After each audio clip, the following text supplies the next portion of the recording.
All right, it looks like we are live. Welcome, welcome, welcome. Happy Wednesday. Happy Wednesday. Welcome to Burnout Hiding in Plain Sight, where we talk about those things, those patterns, those practices, habits, policies that can lead us into burnout when really what we're just trying to do is create the life we love, make the impact we want to have in our career, but we get stuck in a pattern that leads us off track.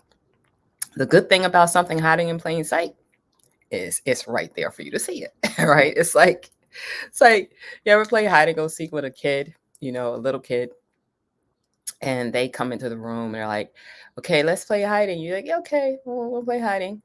And the kid goes, "All right, try to find me, try to find me." And of course, they're talking to you, right? So they're behind the couch or they're behind, and you pretend like, "Oh, I can't see you, I can't see you," but you know where they are, right? So that's really what's happening for us when burnout is hiding in plain sight. There are things that are right there for us. We just have to tune into them, right? So we can tune into the kid's voice when they're hiding and we can find them. We can tune into our bodies. We can tune into our thoughts. We can tune into our experiences with other people, what's happening around us to help us see when burnout might be happening in plain sight. Today, hi, Jean Marie. So nice to see you. And today, what we're talking about is that feeling of always being under pressure and having no room to breathe, right? Now, I'm just going to tell you, I am a recovering overdoer. And so I know this place really well, recovering overdoer. So we want to talk about how we can get to this place where we feel so fresh. Yes, right. Yes, I am a recovering overdoer and I have to catch myself overdoing regularly. Like I've learned, like, oh, you got this pattern and you're about to step into it again. Shift, shift, shift, right? So again, right? It's in plain sight. Once we actually get to know a pattern, it is in plain sight. So it shows up again and we know. And then we keep digging deeper. Like, what's the root? Why is it that I feel like I need to overdo? And then we start to touch those deeper things that will help us shift and stay out of that pattern even more. So let's talk about this whole pressure thing and how we can get into this space of feeling like we're always under pressure. So if you were to read a intro psych textbook, you would read about this whole idea that pressure is one of the factors that intensifies our sense of stress. Many things can intensify the sense of stress. Most of us expect that we're going to have some level of stress. We might know that every now and then we get in a rush, we're going to misplace our keys, or we might know that there might be days when our kids' school closed early and, oh, this means I have to shift my work day. We might even be caring for someone who has a chronic illness or is an elder parent. Like I have an elder parent. And so you just never know when there might be a thing that comes up that needs your attention. We sort of expect that there are going to be things that need our attention, and that could potentially be what we might call or feel stressful to us. Now, if we talk about this cycle, right, that thing that happens is what we would call a stressor, right? A thing that happened and required us to give it some attention. What we do when we see the thing is we go like, oh, okay, there's a thing. Is this somehow threatening to me in some way? Okay, yes. Like if your kid's school is closed, you can't have your kid like sitting out, in the snow, right, waiting for you, or at the school and the school calling child welfare for you to come get your kid. Yes, there's a threat there, right? So the next question then becomes, if you decide this thing is threatening, like, well, do I have the resources I need to handle it? Yes, I do. My partner can get the kid, I can get the child, right? Or my brother can handle something, I can handle something, right? Once we decide we have the resources, then we sort of can come back to a state of fairly a state of ease, right? Though many of us have a state of, a stress baseline that's way too high, right? I'll talk about that in a minute. But so if we decide we have the resources, we're pretty good. We can manage the situation and we come back to some reasonable level of calm. If we decide that, oh no, I don't think I can manage all these things, because like particularly with pressure, there's often a deadline that's outside of us and it's not in our control. So when there's something out of our control, we can feel even more pressured. Or here's one I've seen with my clients is they have a lot on their plate in their position. Wherever they're working, they got a lot on their plate. And then somebody who is like in the upper level management comes and says, I need you now to also do this. But nobody says I need to take anything off of your plate. I just need to put this on here. Extra, right? So then that sort of pressure that's coming from the outside because a person is expecting you to do a job and they've given you way too many demands, right? We know that too excessive demands is one of the factors that increases the likelihood of burnout. So that person feeling under pressure now is pushing a little bit harder, right? Pressure can make us even go harder because the thing might not go well. So we got to figure out how to make it go well. So we push a little bit harder. But inside, we're really feeling the drain. We're feeling the sense that things are tense, that things may not go so well. So that pressure can leave us in that space of always feeling like there's something to do. There's something to do. We just can't, and we can't sort of allow ourselves out of that space. And truthfully, we're not quite breathing. We're in that space. What I notice in clients oftentimes, because I'm usually like sitting on Zoom or if I'm in a room with them, what I notice is many people, their breath is very shallow. Their breath is all the way up in the highest part of their chest. And so they can't really right? Because now everything's tight. Even your whole body is tight. So you can't even get your diaphragm to do what it needs to do to send a signal, right, to the rest of your nervous system, to your nervous system to say, oh, wait, we can start slowing things down. So that's one way pressure can happen, is that sometimes there's a thing outside of us that's pushing us in a direction that's really challenging for us to go. Like, we can't really do this thing. It's way too much. And another reason we can feel this pressure is it feels like we're going to lose something. And this outside pressure plus the sense that we're going to lose something can coexist. So you could feel like I have to do this because if I do this, then if I don't do this, I'm going to miss this, right? So it's like you're running away from, you're trying to avoid missing something. Like um, in learning theory, we call that negative reinforcement. If you actually avoid the thing, you'll push yourself harder to avoid it again, right? So you can stay under pressure because you feel the sense that there's something you're going to lose, something you want to not lose, something you want to avoid. So you push harder to avoid it. It's similar to the pattern that you might see in a person who feels like in small children who have parents or caregivers who aren't quite connected. They're not there, or their parents having a really bad time and they can't be emotionally present for the child. So the child will actually become more active trying to get the parents' attention because they're craving the connection. So that sort of sense of loss, right? Our careers, the work we do in the world holds so much importance for us. So when something doesn't go well, it can feel like we're losing something. And that can also leave us in that sense of being pressured to take an action, pressured to do something to keep from losing something that's very important to us. What's happening in the nervous system is essentially we're in this, what many people call fight or flight, but your body is mobilizing to get you through this, to help you get you through this. And if you stay in this state of being pressured too long, right, and you're always on that space of being mobilized, then your nervous system is kind of in hyper aroused state. And it becomes more difficult for you to relax, to slow yourself down, to allow yourself to feel like, okay, it's safe and it's okay now. Everything is fine now. Um, People who've been under pressure for a while, they can stay in that aroused state, right? But even people I mentioned this a moment ago, who, they go through, they problem solve the stressful situation, they deal with it. But then they get to this point where it's like, okay, it's finished. But I don't know about this, or I don't know about that. This could happen. So cognitively, right, their mind's still in this wondering about threat coming. So there's still this level of arousal in the nervous system. And what we want to be able to do more of is to get to the place where the nervous system feels a quiet and a calm. It's like at night when we sleep, there are this part of our sleep cycle that's called deep rest, right? Or or the delta waves. That's when the body rejuvenates itself. That's when the body finds like, oh, okay, there's some things going on over here. I want to clean this up. Right. And then you wake up in the morning refreshed because you've gone through these cycles and you feel right. So essentially, we want to be able to have that same sort of sense of safety and clarity and that things are okay when we're navigating a stressful situation. We want to get to that place. We want to say, oh, I navigated that. Now I can bring things down. What often happens though is people stay, right? So the stress takes you up to here, right? And you're like going and going.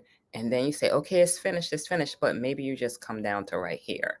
When really you want to get like lower, like to that point where your hands would touch your lap and you would feel a sense of safety in your own body and in your surroundings. So what I'd like to do today, I'm just going to check and see if there's any questions. I don't see any right here, but I should check my other feed just to be sure. And let me just check. And thank you for your patience.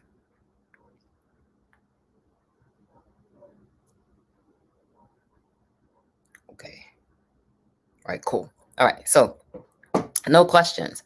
So what I want to do today is actually take you through this short breathing practice that helps the nervous system slow down when we're feeling that like pressure, right? It's not the cure to, right? Like getting that baseline down, but it can get you started. And I'm going to put in the comments under each one of these videos a link to a course that I'm going to offer called Find More Ease in Stressful Times. That's really designed to help us get closer and closer to that place where we can relax more deeply, where we can rest more deeply, where our nervous system feels safe and we feel safe in our bodies, right? So this little short breathing exercise is designed to help you feel a little bit more that restful part of your nervous system, that part of you that does no calm. So you can sit comfortably, however comfortably feels to you. Sometimes that might be leaning back a little, but you just want to notice your body in the chair. That's just the first thing, just to notice and feel the chair underneath you or the couch or wherever you're sitting, to feel that space underneath you. And then simply to bring your attention to the fact that your body is breathing, actually breathing itself, noticing the rise and the fall of your own navel. And as you inhale, feel and sense that your shoulders are reaching up toward the sky, your spine is elongating. And as you exhale, feel or sense that your hips are settling down into the surface beneath you that's supporting you. Just noticing the body breathing, inhaling and feeling the lift up toward the sky. Exhaling, feeling the hips settling into the space of support beneath you.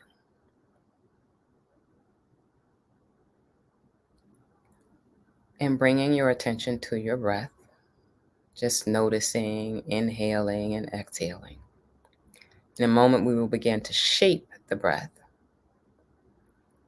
But for just now, just notice your body is breathing, feeling more elongated, feeling more settled.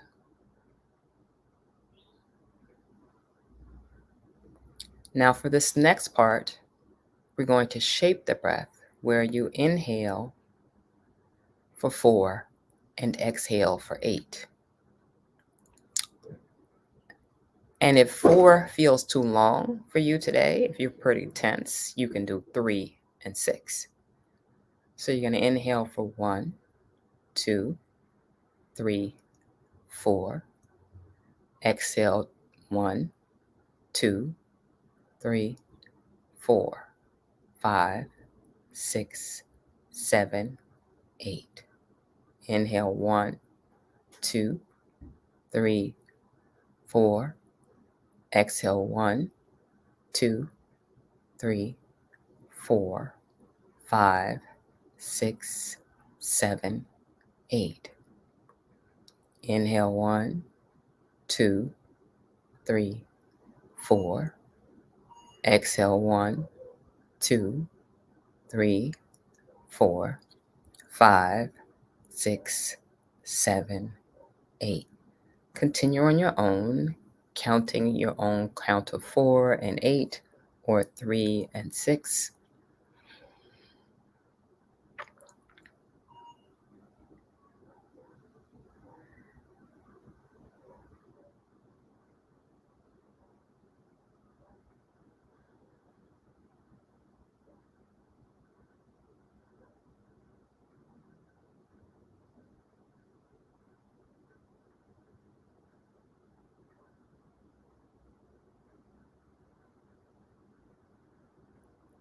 Feeling your next inhale is arriving just for you.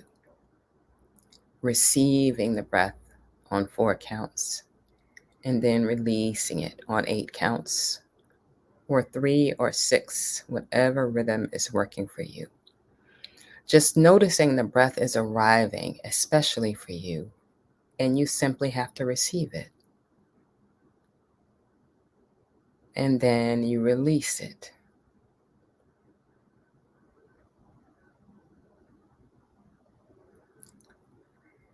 Continuing for a couple more rounds of receiving the breath, releasing the breath for a count of 4 on the receive and an 8 on the release.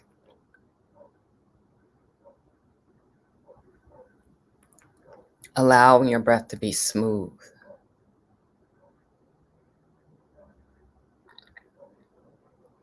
steady.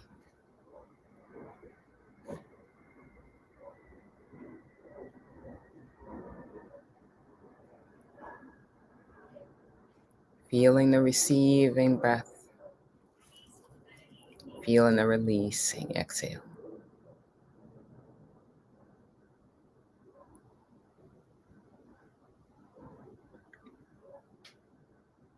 And after your next exhale, you can release the counting. And just once again, bring your attention to the fact that your body is breathing. Still receiving the inhale, releasing the exhale.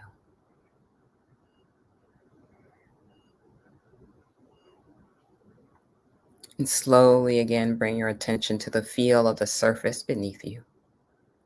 The chair, the couch, the floor, wherever you're seated.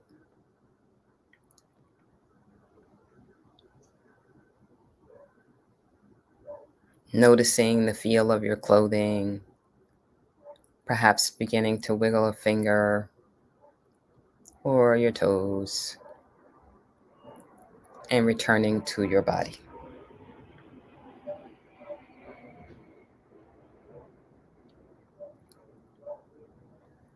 All right, so that's a short practice that you can use to help you when you feel pressured. I'm going to put a link for this course, Find More Ease in Stressful Times. It'll be a live virtual course. And my goal is to help people find this more deep rest, more of those ways to get deeper into their ease, into their flow, so that when stress comes and you go up high, you're also able to come back down to a place where you feel less vigilant. I'll put that link in the comments below the video. All right? I'm just checking for questions. See if there's any questions. Oh my gosh. I got some people commenting. Let's see. All right, perfect. All right. Good. I think I answered all those questions. All right, everybody. Thank you for joining me this week. I'll actually be back in 2 weeks. And so just watch out for the event post and join me in 2 weeks. I look forward to seeing you. Have a great Wednesday.